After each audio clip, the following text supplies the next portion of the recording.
अस्सलाम वालेकुम बच्चों, आज हम जानेंगे परिंदों के नाम उर्दू में।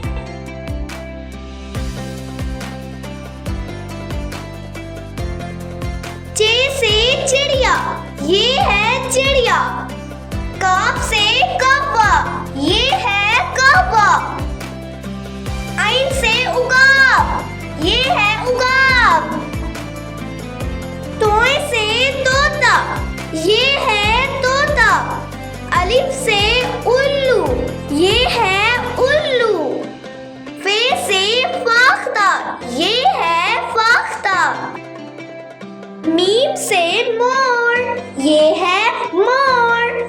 काफ से कबूतर, ये है कबूतर। सीन से सार्स, ये है सार्स।